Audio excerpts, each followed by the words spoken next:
And let's see.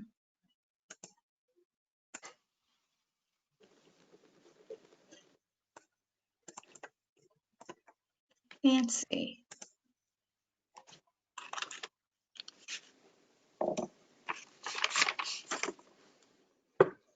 Okay, if everyone, I'm going to interview everyone for right now.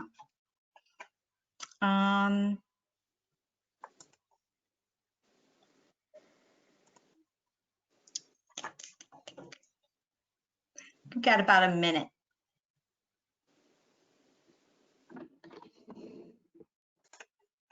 I'm going to try something right here.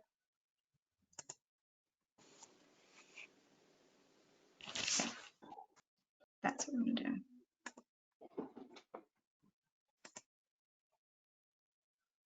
Okay.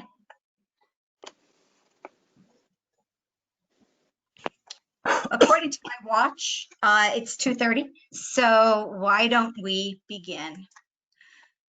Good afternoon, everyone. This is the webinar Coming Together, Talking with Kids and Teens About Racism. Welcome today to today's webinar. We have some wonderful speakers today with us: DeKarlos Blackmon, Joseph White, Hosffman Ospino, Carolyn Wu, and at the end, Bishop Shelton Fabre is going to join us for a few last words. So we're going to dive right in. Just before we do that, just a quick note. Many people have asked if the session is being recorded. It is. It will be available in multiple places. First, you will receive an email that says that the video is available and you can access it that way. It will also always be available at the ACP website under webinars. And you can also find it on YouTube. That's where it's actually quote unquote living, at the ACP channel specifically. So I'm going to hide all the web cameras and we are going to get started. And as I said, today is this webinar, and we're going to move forward. Oh, come on. There we go. DeKarlos Blackmon is our first speaker. He is the Secretary Director of Life, Charity, and Justice in the Diocese of Austin. I'm going to turn it over to DeKarlos.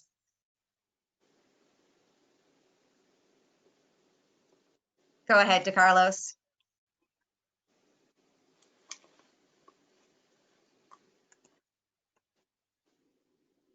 DeKarlos? It would help if I unmute my microphone. Yes, go right ahead. So with that, dear friends, let us please begin with a prayer. In the name of the Father, and of the Son, and of the Holy Spirit. Amen. Wake me up, Lord, so that the evil of racism finds no home within me.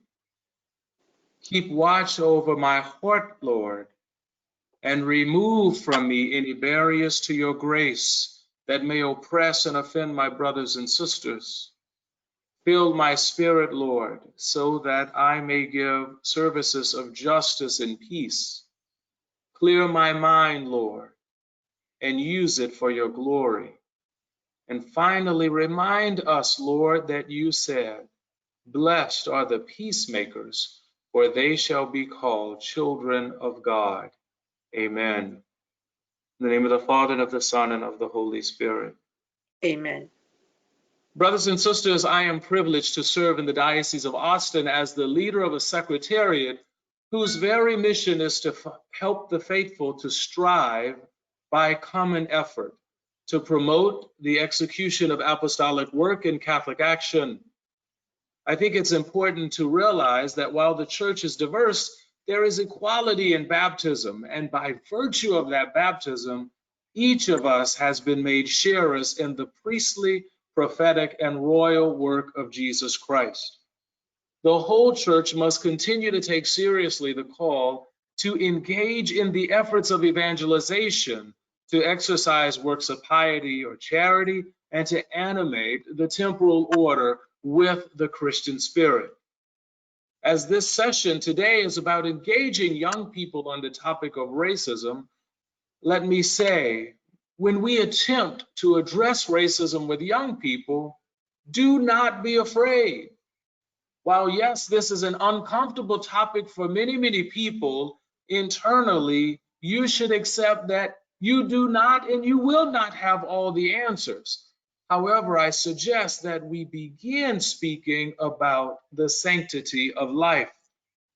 In the Diocese of Austin, Bishop Joe Vasquez and I often explain that God created every human being in his image and likeness. We are all precious in his sight and loved unconditionally. Every person must be respected and valued because they reflect God's presence in our world. It's important to impart the certain reality that God has given each of us an inestimable dignity that can never, ever be taken away. So we must remind young people that we are called to defend and protect one another, to be truly human, because anything else denies human dignity. Such an action would essentially harm the human family. So in view of the inestimable dignity given the human person by God, we must treat those around us as true brothers and sisters. In my opinion, this approach enables young people to see that this is how we authentically call ourselves sons and daughters of the loving Father. However, we must also explain, if one does not believe and do this, how can he or she dare call God our Father? I think this has to be our approach to racism. In 1979, the bishops admitted in Brothers and Sisters to Us, the pastoral letter on racism at that time, that too often there had been only a covering over, not a fundamental change, that the sense of urgency had yielded to an apparent acceptance of the status quo. Well, considering where we find ourselves in 2020, particularly after the death of George Floyd in Minneapolis, it is not surprising that many are left asking the question, well, what has really changed? So when I think back to the late Auxiliary Bishop Joseph Francis of Newark, who explained that Brothers and Sisters to Us was a compelling message appealing to the conscience of Catholic America and a call for conversion in its way of thinking, speaking, and acting relative to minorities, we must admit that the same is true and of this time, and it's true of Open Wide Our Hearts. In each case, the bishops define racism as a sin and evil. This message resonates with many Black, Hispanic, Latino, and other marginalized groups in the church and society. 4 decades after Brothers and Sisters to Us, with the issuance of Open Wide Our Hearts, we must be not afraid to use the resources provided to us to address racism, because we have to form young people now to combat its practice and deleterious effects through and amongst the veiled systems that allow division and separation. As we begin to unpack this in catechetical evangelization, discipleship, and faith formation programs, we must resolve first to recognize it, name it, acknowledge it, not dismiss it. Let's be clear, not dismiss it, atone for it where appropriate, and endeavor to practice it no more. Tackling racism within the framework of the gospel of life will serve us well in expressing in a very pointed way that there is no room, there is no place for racism in the human heart. Through liturgical catechesis, we can express communion with our brothers and sisters of all colors as we are marked by oneness proclaimed in the creed professed during the Sunday Eucharist. After all, this is the universal character of our faith. Brothers and sisters, as we come together in our parochial communities to work at ending racism, we must engage the world and encounter others to see, maybe for some of them for the very first time, those who are on the peripheries of our own limited view. It is going to be important that pastors, pastoral staff members, directors of faith formation, catechists, lay ecclesial ministers, that they must take the first steps in bringing about meaningful encounter that leads everyone to authentic transformation. The U.S. bishops suggest, and I would agree, that you should provide a safe space for young people to reflect and to pray about racism and recent events. Listen to the experiences of young people, encourage and allow their creative expression. Invite them to generate methodologies that are meaningful to them. Lord knows our world, our nation, and our church, they're all in need of reconciliation. God's grace and forgiveness will restore us to right relationship, healing the wounds between us. You can do this, and trust me, it is not nearly as difficult as you may think. Thank you, Therese. Thank you, DeKarlos. And our second presenter is Dr. Joseph White, a clinical child and family psychologist and director of catechetical resources with OSV Publishing. Joseph, it's all yours. Thank you. Hello, everyone. Thanks to Therese and ACP for facilitating this webinar. And thank you also to DeKarlos for that discussion of the perspective of the church on the issue of racism. I would like to briefly present 5 keys for parents and catechists for educating and engaging kids and teens with regard to racism. And the first key is formation, and not just formation for the kids and teens, but formation for ourselves. We need to be aware of what we as Catholics believe about race and human dignity, and pay attention to the statements of our leaders in the church. One place to start is in the documents of the church, the Catechism, especially paragraph 1935, and the documents of our bishops, like Forming Consciences for Faithful Citizenship, as well as the documents that DeKarlos referred to. I'd also refer you to the page on combating racism on the USCCB website. You'll see that address on the slide there, and you'll find lots of additional resources there. Of course, once we form ourselves, we can help to form our kids and teens using developmentally appropriate resources. We're going to have some further recommendations for specific resources for young people in a section of this webinar toward the end. The next key word here is introspection. I'm very conscious that as a white guy, I haven't had to think about my race in the same way that some of my sisters and brothers of color have had to think about theirs. But if we're going to come together as one human family, if we want to hand on the gift of a culture of justice for everyone, we need to think about race, even if we've had the luxury in the past of not having to think about it. We need to be ready to listen and learn, and we can't depend on others to do that work for us.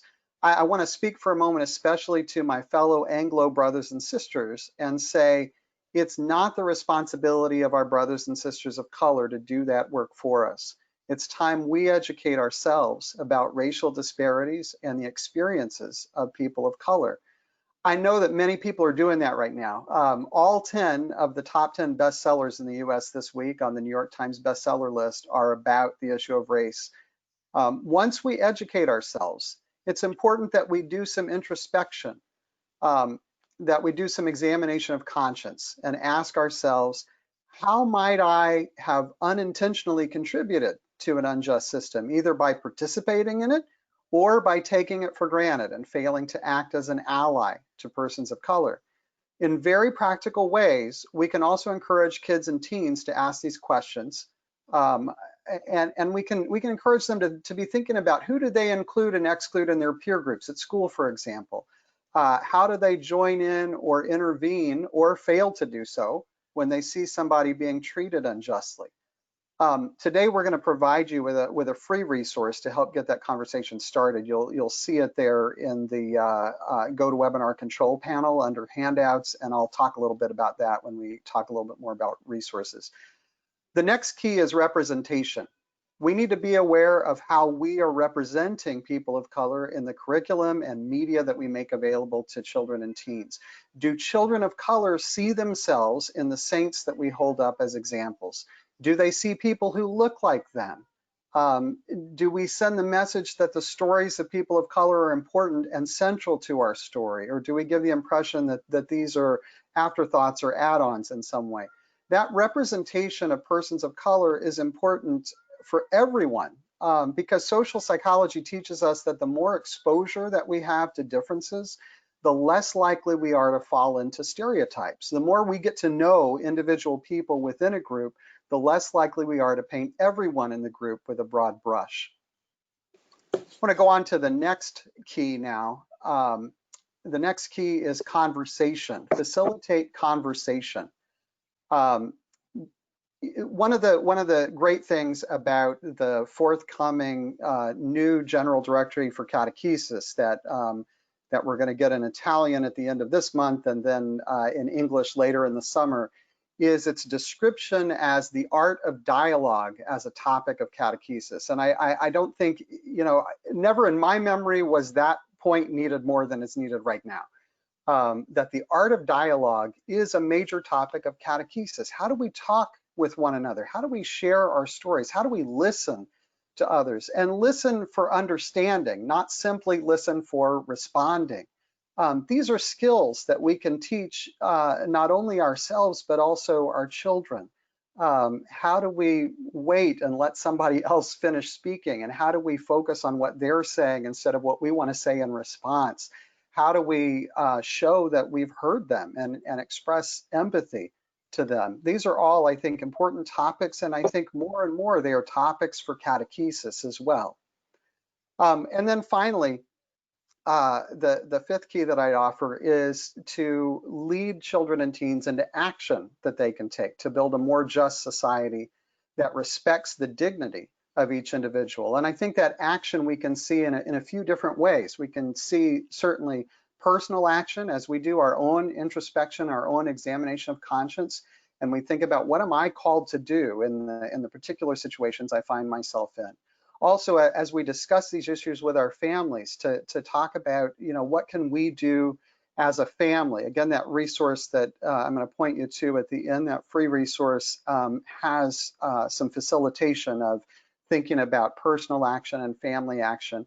And then I think finally, community action. As we dialogue together as a community, what systems, policies, and procedures, other things can we notice that we might need to change in order to build a more just and inclusive culture? Thank you.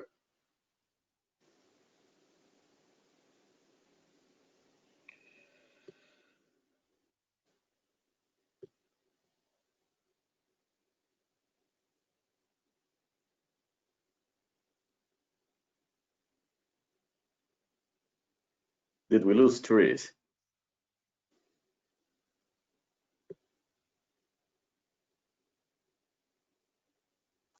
Okay, try that again. Hosffman Ospino is our next presenter. He's a faculty member at the School of Theology and Ministry, Boston College. And for those of you who are participants of the Mid-Atlantic Congress, you may recognize him because he's been a frequent presenter for us here in Baltimore. So Hosffman, I'm going to turn over to you now. Thank you very much, Therese, and a true pleasure to be on this panel with Carolyn, Joseph, and DeKarlos, and engaging this important topic. The urgency of this topic, certainly cannot be minimized. But at the same time, I also want to remind us that we have been in the midst of these conversations for decades, if not centuries. So this is not a new topic. And sometimes we got selective memory as a church and as a society, and we fail to recognize that many of these points have emerged, And I think that at some point, we need to start asking ourselves, how much progress have we made, as a society, as a church, and as families, addressing the issues that emerge, every now and then, precisely related to racism. I want to bring DeKarlos's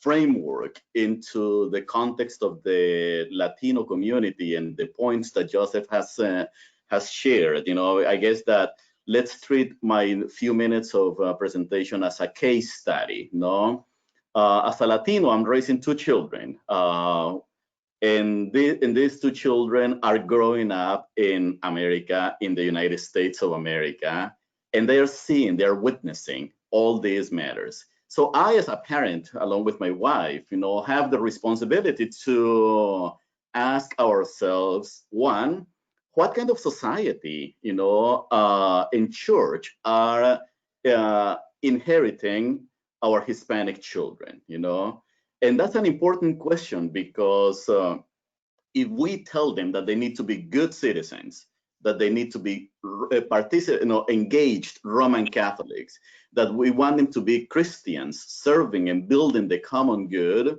the first question that they are asking is, why is there racism? Why are some people treated in a different way because of the color of their skin, or because of their social location, or because of their gender, or because of the country where they come from, or because they speak with an accent, as if we all did not speak with one, no? So that's the first question that I ask, and it's a question that hits home right there. The second question that often parents and families and religious educators, catechetical leaders and teachers in schools confront is, what kind of future society and church are we building in light of how we treat Hispanic children and youth? And this is a very important question. Not long ago, I published, a couple of years ago, I published a book on Hispanic Catholics and youth ministry. And I remember writing in the preface of that book, the story that I heard about two high-ranking officials in the church, one of them white, one of them Hispanic.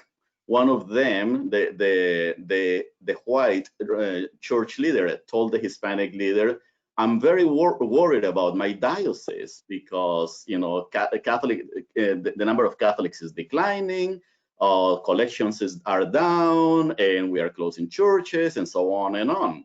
So the Hispanic leader asked his colleague that, "But I thought that your diocese was doing well, because from what I know, the Hispanic population has almost tripled in the last 10 years. And not only that, constitute almost half of all Catholics in your diocese."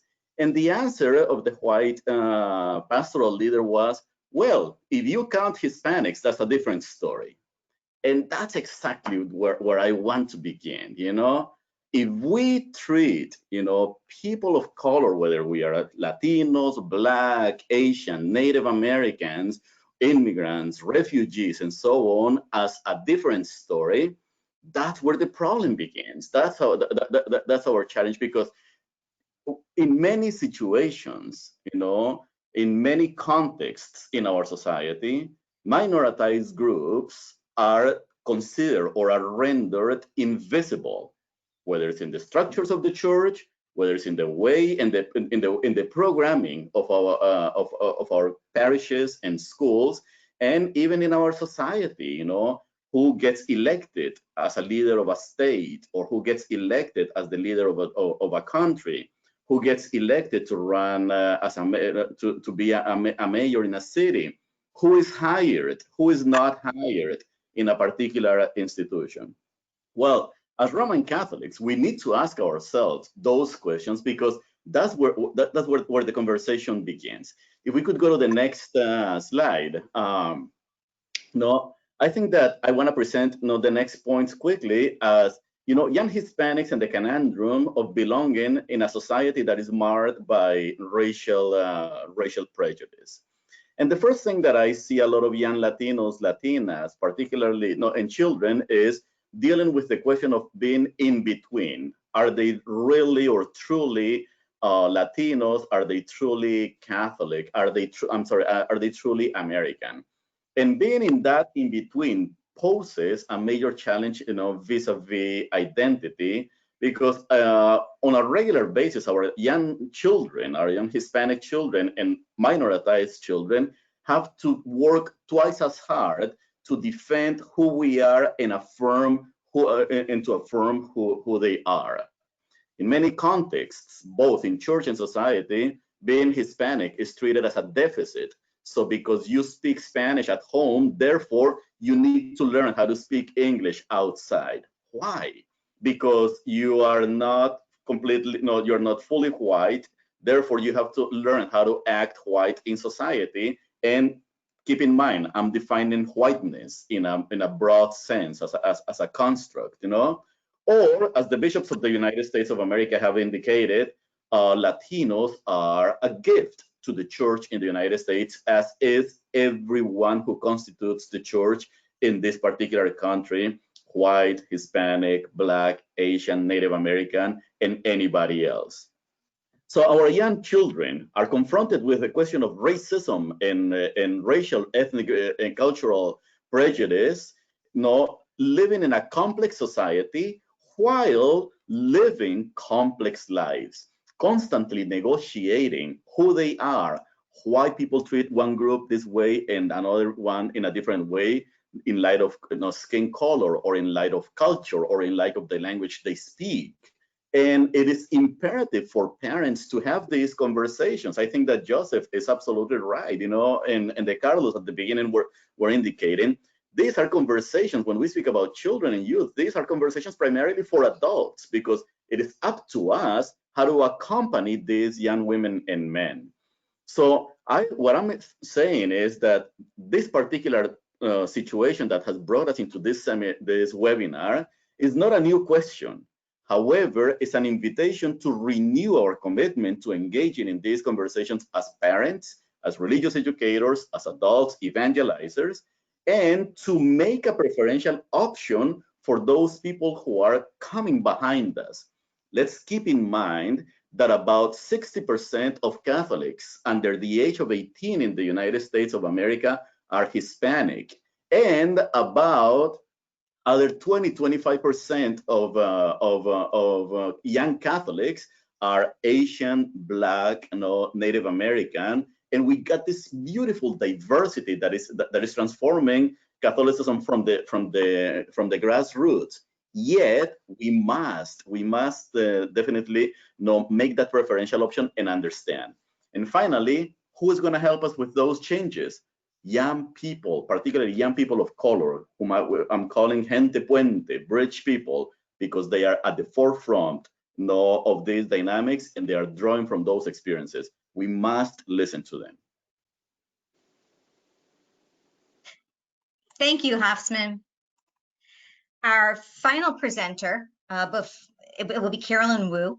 Just so everyone on the call knows, we were going to do Q&A after. I see that there are already some questions that have been asked. Thank you very much. We will get to all of them as well as many as we can, but we're trying to leave a good amount of time for questions and answers. So we're going to, let me introduce Carolyn, and I will let her continue about the Asian American experience.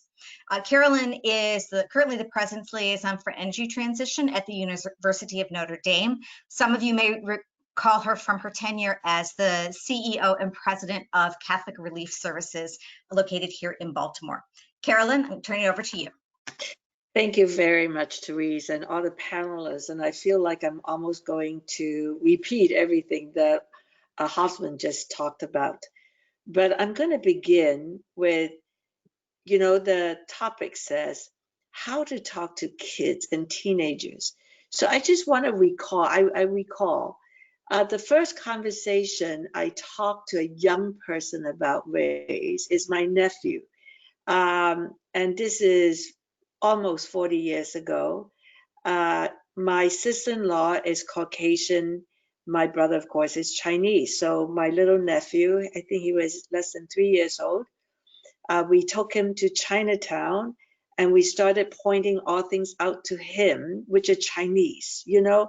And Chinatown, there's a lot of things to point out, you know, from the dragon, which is on the arch of Chinatown, food, and you go into the stores and so on.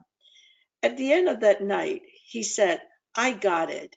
I'm half Chinese and I'm half human, right? So topics, conversations about race, sometimes you don't, you know, it's they're very tortured. And that in that particular case, he came to the wrong conclusion because of the way that we introduced him to the topic. Then I try to recall how my conversations with our two sons are also biracial. And I remember with many different conversations, you don't have one conversation. In fact, a lot of these just happen as you go through daily lives. But I remember the older one was 16. He just got his driver's license, and he's a very thoughtful, careful kid. So I didn't talk about how to drive safely. His dad taught him that. But I told him this: when you drive through certain areas of southern Indiana and Indiana, please do not speed. If it says 30 miles per hour, drive at 28. Because in those small towns, there are active groups of KKK, and you don't want to be caught in that. So those were my conversations I remember to a child and to a teen. As I thought about this topic, I was actually very much affected by two articles that I read. One was an article not yet published in the Atlantic. It's actually still under review, but it talks about two people, two collaborators at Columbia University. One is a professor, one is in social counseling. And they noticed a high rate of suicide among Asian Americans in the university. They also noticed that nobody else noticed about it, that in their funerals, not many people went. It was a non-event. And they started looking into this phenomenon of why is it hitting these Asian Americans. Their thesis and their observation is there is a certain sense of melancholy in these kids. And it's a melancholy from like grieving about something, but they don't even know what they're grieving about. It's just lost somehow. So that really stuck with me, and they went further into this.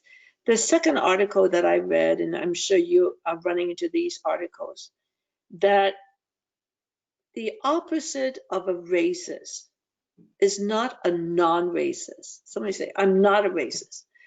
That person may be a racist, but I'm not a racist. And nowadays it's pointed out that the opposite of a racist is not a non-racist, but it should be an anti-racism. You're either a racist or you should be anti-racism. Whatever is in between is really not an in-between. It's that type of passivity and that type of complicity actually is part of the racist structure. And that really spoke to me because I think a lot of us don't consider ourselves racist, but we haven't done a lot. We haven't done enough. I think we're in that middle part where there's probably for a lot of people, and I speak about myself and Asian Americans in general, I think that there is more passivity than there is activism. So I also appreciate the opportunities to reflect on the Chinese American experience. You know, Asian Americans are growing very fast, and they're very diverse. If you're Hmong, you're not Chinese, and so on. So I just didn't want to generalize too much because I don't know enough to generalize.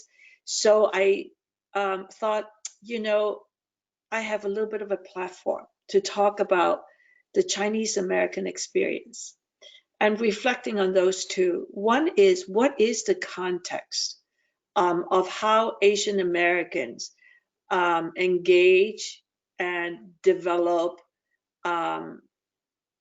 their own racial identity in the society of America. So the challenges they face now is most of their parents have achieved security, financial security, but Asian Americans are totally invisible. They're not Black, they're not white, they're sort of in between.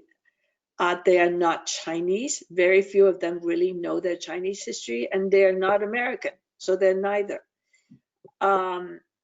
They have achieved a lot, particularly their parents, but we could see this bamboo ceiling, which is at a certain point, Asian Americans just do not move into leadership situations. And for this generation, the second generation, the first generation are the immigrants, the second generation are the children of immigrants, and the third generation are parents who are born here. But right now we are dealing with the second generation, and they actually don't want the dreams of their parents. It is the only minority group which actually, compared to the other Asian Americans, who are doing less well than their parents. So they don't want what their parents wanted, but they don't know exactly what they want. And of course, in the midst of this, there's a lot of anti-Chinese sentiment. While they are called the model minority, they're also considered a threat. And it toggles back and forth, depending on how people want to see things.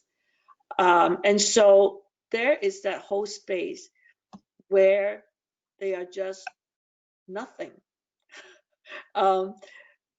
So that's where they are, and I think that is creating a lot of the angst and sort of like the need for that definition and a sense of who are they in the American society.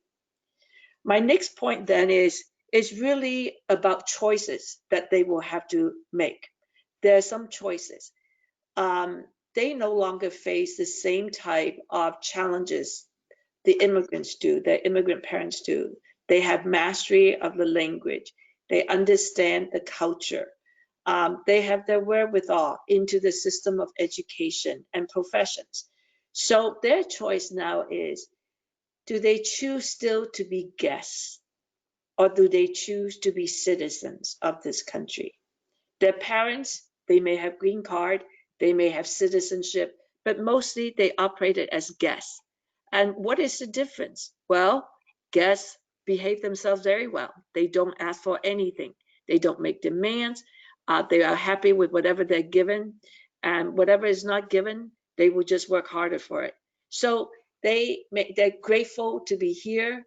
They don't want to raise their heads, and they are not citizens. They are guests. They prefer to be isolated. They're big on family, but they're not big into the family of nations. That's just sort of totally irrelevant. Their community is not America, is not the city, is not the neighborhood. It may be their close cluster of friends and maybe their church, but that's it. There's no engagement. So detachment is safe. They don't want to make trouble. Keep your heads down. And so there is no desire to engage. In another word, and they're bystanders. I just went to a prayer rally on Sunday, and there were no other Chinese and few other Asian Americans there. It was mostly African American and some Latinos. It was just totally absent. And I know in this town, they live here. But it's sort of like, these are not our fights. Let's just keep our heads down. And it reminded me of, if you cannot just be passive, because passivity is complicit. It endorses the current way that the system is played out. And also it's the sense that America, to a lot of Asian Americans, is a rice bowl. It's not a set of ideals. I mean, if you think about this country, yes, it has latitudes and longitudes that define where this landmass is. But in the end, it's a country of ideals, it's a country of principles. And it's a country always in flux, depending on how these ideals and principles are enforced. If nobody lived them and the institutions do not uphold them, then it's not a real thing. And so do people identify with the ideals and the principles that define what is America, and therefore what is our place as our roles, our rights, and our responsibilities? to this. And so I think the whole racial injustice question, I am concerned if all we care about, if the whole racial injustice is also a question about me versus we. Do I do better just focusing on what I need and what I should do and what is safe for me? Or is there a whole issue of who are we, which is the whole gospel teaching?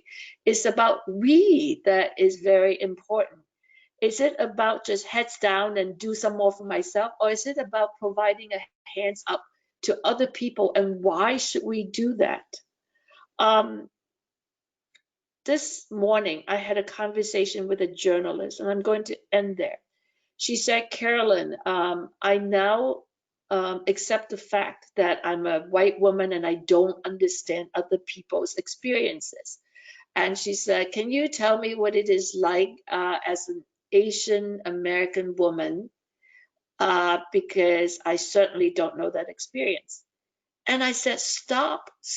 I don't want you to totally understand my experience. I want you to understand sort of the challenges that people face, the causes of those challenges.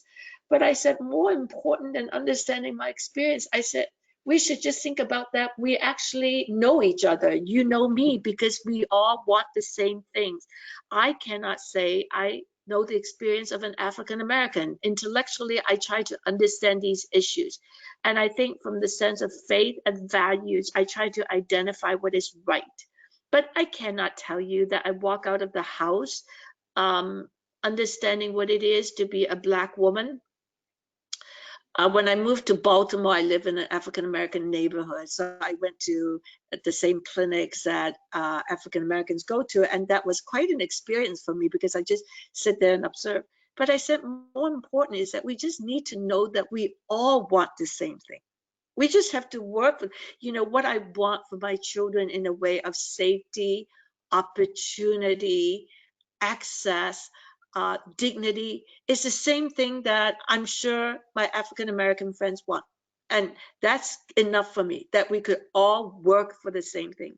But going back to this whole Asian American experience, I think that when we choose to just serve ourselves, and some of it out of fear, we actually, in some ways, define our own racial identity in this society. That racial identity is not just what other people give us, but is what we ourselves choose to do in living out our own commitments. Thank you very much. Thank you, Carolyn. Now, for all of you who have been asking questions, I'm going to pull them up. This is the time for questions. There are a couple that have been collecting around. And so I know you all can see this, so I apologize for the messiness of it, but it seems to be the best way to do this. Andrew Chase has a couple of questions, and please just chime in and let me know who would like to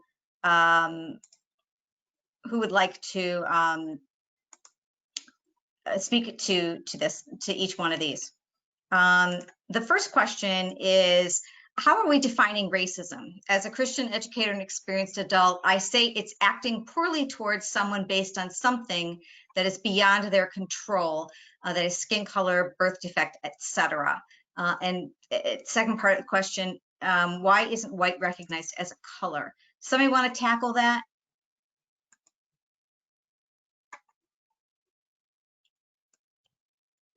Any one of our speakers? Hosffman, I'm looking for you to take that on.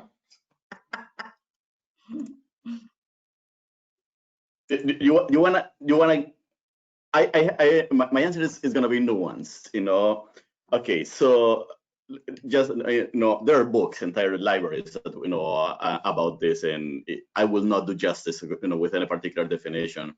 But what I would like to mention about racism is some of the worst manifestations of this particular prejudice, in which one group believes that it is better than another group because of the skin color or considers the other group bad, evil, worse, or with some kind of deficit because of the skin color or cultural upbringing. But what I want to highlight about racism, which often, sometimes we just, we tend to romanticize racism. It's like, oh yeah, racism is about I feeling better than the other and so on, and there's an element to it. But what makes racism, particularly in our society, and we see it also in other parts of the world, incisive and a sin and evil, is its violence, is the violence that is committed against people, whether it's emotional violence, sometimes it is physical violence, it is violating the human dignity of that other person based on skin color. That's one of the worst manifestations. And we can speak about the structural dynamics and the individual dynamics of this particular sin. But I mean, let's begin by naming it as something evil. Okay. Anybody else want to chime in that seemed to be a pretty foundational kind of question. If you're talking about racism, what is it? That definitional question. Anybody else? No? Yeah, Carolyn. I just want to say I see it as a component of several things. One is to make assumption about people based on their color. The second thing is actually to act on those assumptions. Act on those assumptions. And the third one is actually to either cause harm or to create self-advantages based on those actions. So, look, there is a saying that nobody is born a racist. I believe in that. But I think every one of us who grew up in a social setting will inherit some of those assumptions. It's just an outcome of living in communities, in social groups, and of knowing what is familiar to you, what is the same and what is different, right? I mean, starting from kids, even just sorting the colors, red is different than blue, triangle shape is different than rectangular shape or whatever. So I think that race, while there are some manifestation which is based on biology, such as pigmentation, the racial experience is a socially learned, and that if we live in society, we'll learn some of those experiences. Then it is then politically enforced and economically expressed.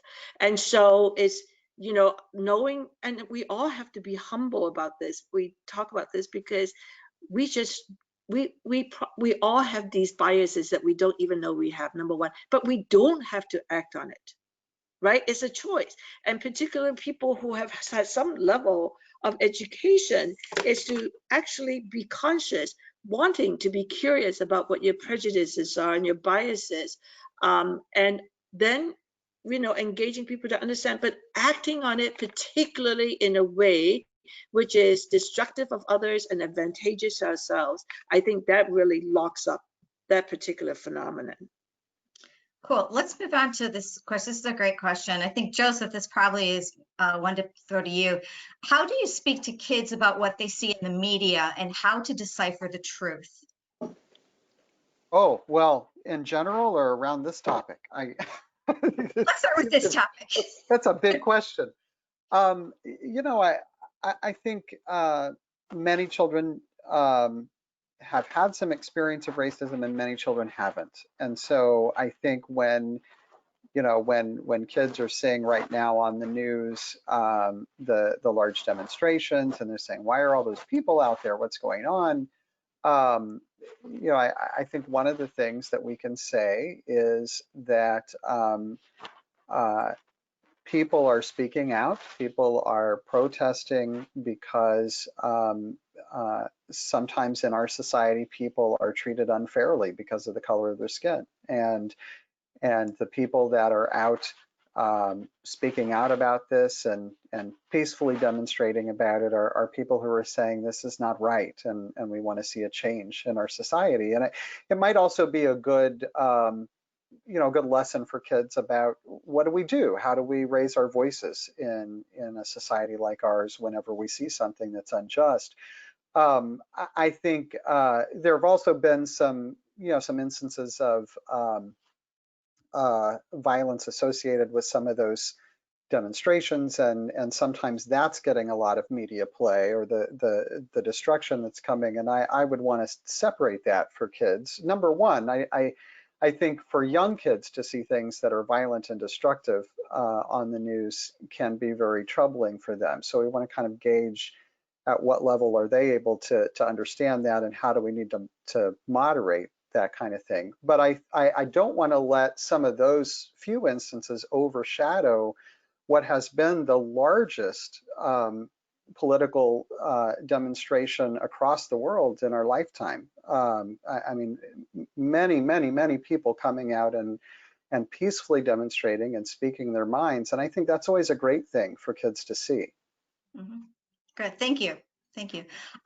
Next question, DeKarlos, I'm going to throw this one your way because it seems to build on what you originally started talking about. Are we talking about teaching and promoting a racial identity for people, or are we taking our identity from Christ? I think it's very, very important to remember that Christ came that we may all be one. And so I think that has to be fundamental. But we also have to take into consideration that the church expresses unity in its diversity. So there's no desire for anyone to deny their own heritage.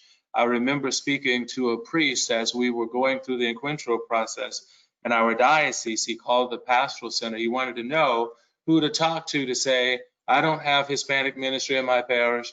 I don't have Spanish language mass. So I need to know who I'm going to tell that I'm not going to participate in this at all. And I had to remind that wonderful priest, that wonderful child of God, that while he may not have been able to perceive Hispanic, Latino Catholics in his parish, that they spoke better English than maybe he did, that they should not be made to deny their heritage and who they are. So, I've heard many people say, well, shouldn't we all just be talking about the human race? I think we have to be very, very careful that we do not create an environment where people should not bring forth the genius of their culture to the table. St. John Paul II made that abundantly clear when speaking to African American Catholics in the Archdiocese of New Orleans in 1987, that Black people are to give the richness of their culture to the church, but for the American church to understand that there is no white church or Black church, but there is the one church of Jesus Christ that has to be a home for everyone. So it's vitally important that as we are approaching this topic for young people, particularly in those very, very formative years, those young formative years, we have to remember to let everyone know that we all have a place around the table of the Lord without regard for distinction. Thank you. That's Sure. great. If you don't mind, can I say one word building on what DeKarlos said, and I definitely agree in DeKarlos, and your point is well taken. And at the same time, I just want to say that one doesn't teach race, When you are Black and you come into church as a Black person, this is who you are. When you are Latino, you come into the church as a Latino. When you are white, you come into the church as a white person. So none of us actually take the skin off at the entrance of the church or the school or the catechetical program and become someone else or something else, So I come into the church as an immigrant, whether documented or undocumented, someone who is poor, educated or not educated, Black, Asian, white, and that needs to be honored and affirmed, as DeKarlos was saying, But I think that we need to be careful, very careful about kind of arguing for some form of color blindness, or culture blindness in this process as we try to build the church and the common good. Great. Great. And Therese, just one more Yep. comment, because praise be to God for Dr. Ospino for saying that. One of the things that we're going to have everyone to understand is just because something is Eurocentric doesn't mean that it's normative for us. That's really, really important. So, I mean, and we know we have priests in parishes. We even have some bishops that it needs to be done this way without regard to the cultures who should be worshiping. So, Hosffman, thank you so much for those comments. Another question, and I'm not sure who directed you. Joe Paprocki, if you want to try this one, feel free to join in. A couple people have asked for you to lend some of your insights as well. So this question goes like this. Sure. How can we help students discern from a truly Catholic response to this and not a cultural or political one? That's a wonderful question, and I think that the immediate response in my mind comes to looking to the Word of God. I think that we as a people need to be biblically animated. I think that when we are looking for responses to social issues, we turn to the gospel.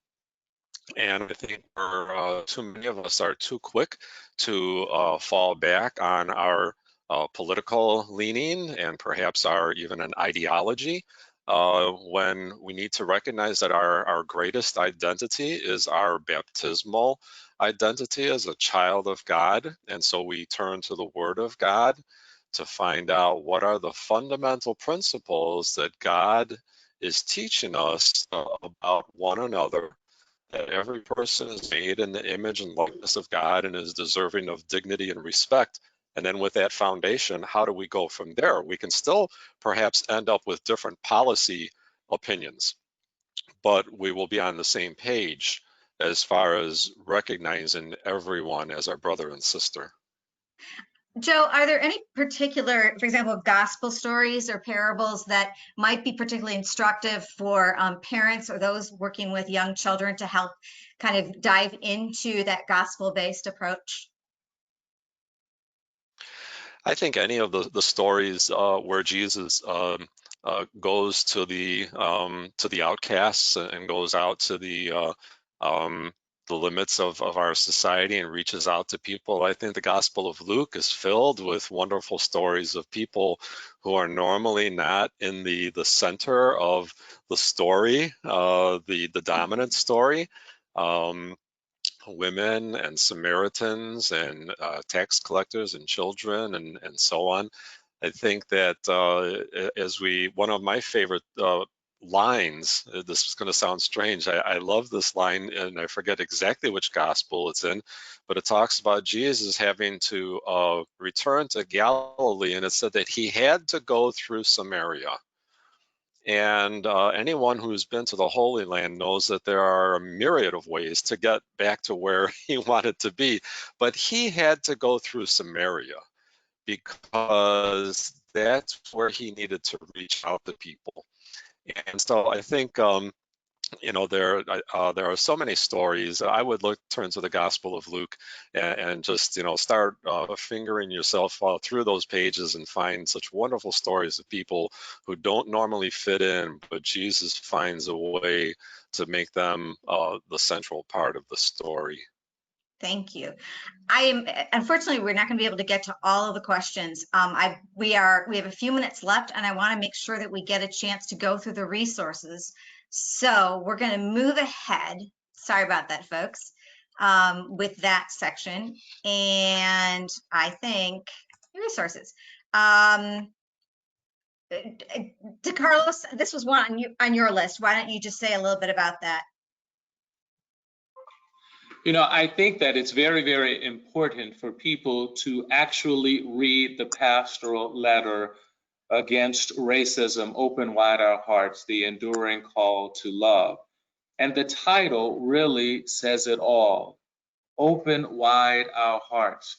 This resource may not be what some voices in the church would say was strong enough from the U.S. bishops, but we have to remember that fundamentally it is about the conversion of hearts. It's about the conversion of hearts. And I think that moving forward, as you read that, look at your own parochial context. I would say to any director of faith formation to look at their own parochial context to see how to implement it. The U.S. bishops have a number of resources, as does Loyola Press, and Joe is going to talk a little bit about that Yes. in just a bit. But I think this is an important resource that should be required reading for every faith formation program around the country. Joe, you want to pick up with the Loyola Press resources? Yes, thank you very much. And I want to thank all of our presenters, our panelists today. I admire each and every one of them, and they gave such wonderful wisdom to all of us. I especially want to thank, on a personal level, DeKarlos Blackmon for representing Loyola Press. As some of you may be wondering if, was Joe hiding in the background this whole time? But I reached out to DeKarlos to have this and relegated myself to share a few thoughts at the end about resources, because I'm a catechist, and as a catechist, catechists immediately ask, well, what can I use? Can you give me something? And Joseph is chomping at the bit as well to share resources, because catechists want resources. So I work for Loyola Press, which is a Jesuit not-for-profit ministry. I've been there since 2002, and the Jesuits are well known for their commitment to education and justice. So it should come as no surprise then that when the Jesuits set their universal priorities or preferences for the next 10 years, they included a commitment to, and that's the part I have highlighted on your screen, to walk with the poor, the outcasts of the world, and especially this part, those whose dignity has been violated, in a mission of reconciliation and justice. Racism is a violation of the dignity of human beings, and it can only be overcome by reconciliation and justice. And so with that in mind, Loyola Press has produced resources that are available to help catechists and parents. The first one is a book called Everyone Belongs, and this is inspired by the USCCB statement that DeKarlos just talked about, to open wide our hearts. This book empowers young readers to reflect on the reality of racism in our society, to see it through the lens of history and faith, and to act towards respect and understanding and friendship. It's a fully illustrated book for children ages 5 to 12. And it's a story about a young boy named Ray, whose family fled violence in their home country to come to the United States as refugees. The family moves into a new neighborhood, and Ray begins making friends, but then his excitement gets interrupted when someone spray paints their garage with a message, "Go home." So Everyone Belongs is a book about recognizing the value of our differences and respecting one another and forgiveness. And it also has printable activity sheets to accompany the book, and they're available for kindergarten and grades 1 through 5. The next resource is a book called Drop by Drop. Drop by Drop contains colorful pictures and engaging stories that helps children understand important lessons of how to work for justice and peace and to those in need. And it also contains Blackline Masters for lessons for grades 2, 3, and 4. And then finally, I'd like to just say a word about our brand new Growing with God Safe and Sacred program. This is a multifaceted and innovative K-8 child safety and family life program that's based on the belief that protecting children from abuse of any kind, and racism is a form of abuse, is a shared mission of families, churches, and communities. So children are empowered to respond to troubling and potentially dangerous situations using strategies and techniques that are taught as part of the program, and to see themselves and others, most importantly, as children of God, inherently deserving of dignity, respect, and care. So I'll put information for Loyola Press on the screen. without turning it into a commercial, but our website, www.loyolapress.com, and our phone number, 800-621-1008. And again, I want to thank DeKarlos, not only for what he presented and all the other presenters as well, but DeKarlos secured for us Bishop Fabre, who they're vacationing together. And I thank both of them for taking time for their vacation to be here. So I'm going to pass it out to Joseph, and he'll share before we hear from Bishop Fabre. So thank you very much. Thank you, Thank Joe. you, Joseph. I don't want to take any time away from Bishop Fabre, so I'm going to try to be very brief here.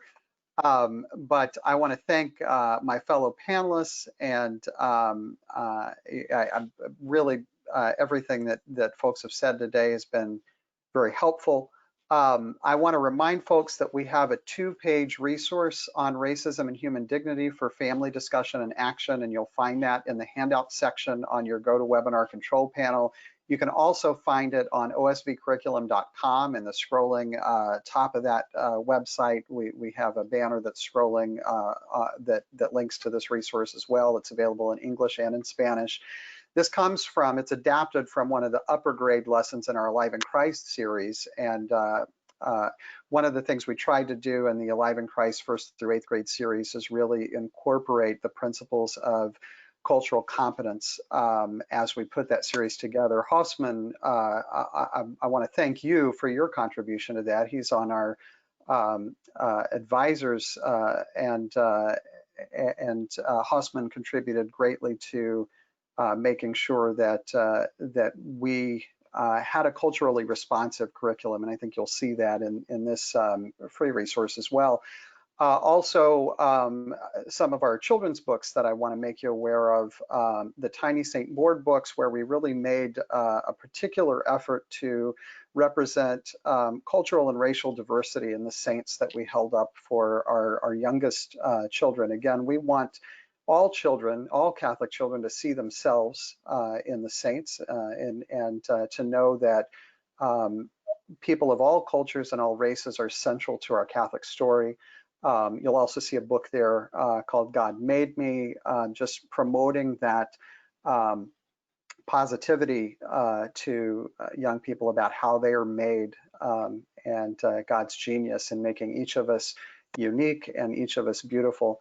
And then finally, these pamphlets, How to Cultivate Empathy. We talked about the importance of empathy and cultivating that in our learners, and then also Love One Another, Finding Peace in a Divided Nation, which I think is something that we could particularly strive for right now, is finding peace beyond our divisions and coming together as one. These are both available in packs of 50, and you can find them at orderosv.com.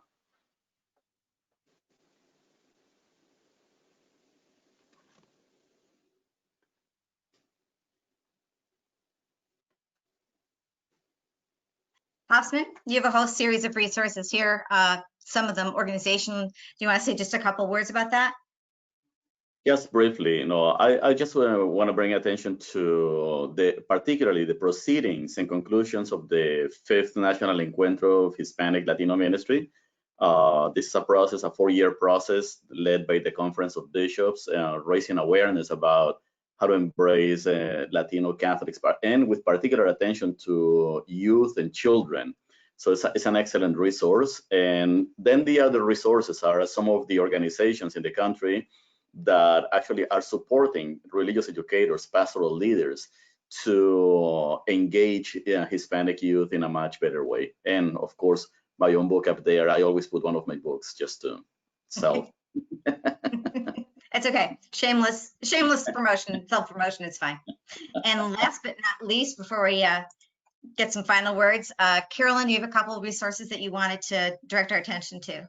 Yeah, they speak for themselves. 2 are really sort of surveys from Pew, and one is the article I mentioned in The Atlantic. Thank you. Great. Now we're going to take our last word from Bishop Fabre, who is with DeKarlos. So I'm going to turn that over to the bishop. He is from the Diocese of Uma-Thibodeau and is the chair of the Bishop's Subcommittee on Racism. And again, for those of you who are MAC participants, you may have had the opportunity to hear him talk about the pastoral letter a couple of years ago at the MAC here in Baltimore. It's all yours, Bishop Fabre.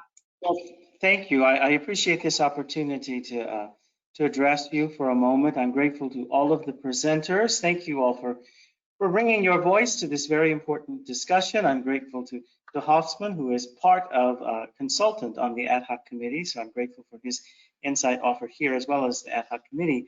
I think you're all involved with a very special and very important group of people, and those are young people and children who are watching this, and I'm sure many of them wondering what's going on, perhaps not understanding. Saint John the 23rd speaks eloquently of Jesus's time in Nazareth, that school in Nazareth, when Jesus as a child learned from Joseph and Mary. And I think very often in times like this, we can overlook our children who see what is happening and are trying to understand. So I thank you for the many, many ways that you teach our children, the many, many ways that you bring the teachings of the church and the importance of faith to our children. I know that this webinar has been an opportunity for you to gain more information with regard to how the church is a part of this hopeful conversation that is going on in our country right now, how the church can bring its resources and its teaching to this discussion. And that is what we desire to do. And I thank you for doing that with our young people. I do think that there is a moment here rooted, unfortunately, in another tragedy, but there is a moment here for us to begin doing what we need to do. And an important part of that is what you do with our young people. So I thank you for being a part of this webinar and educating yourself more on this very important topic, and then undertaking the discussion with our young people and enabling them to come to understand who God calls us to be and how more and more we can become as individuals, as well as the church, as well as the country, what God is calling us to be. So thank you for your interest. Thank you for your participation. Thank you all for your presentations. I don't want to overlook the power of prayer. So please, as you work, continue to pray that through the power of the Holy Spirit, the Lord will continue to enlighten us, challenging us to open wide our hearts, and also guiding us as we continue to make this journey to who He calls us to be. Thank you very much. Thank you, Bishop.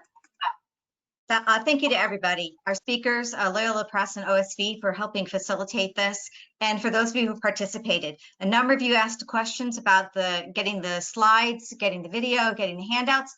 You will get probably a couple of emails with that information.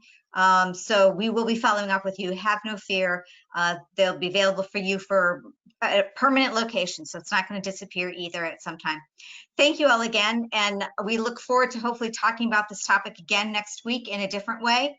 So pay attention to your email. There might be another one coming to you soon.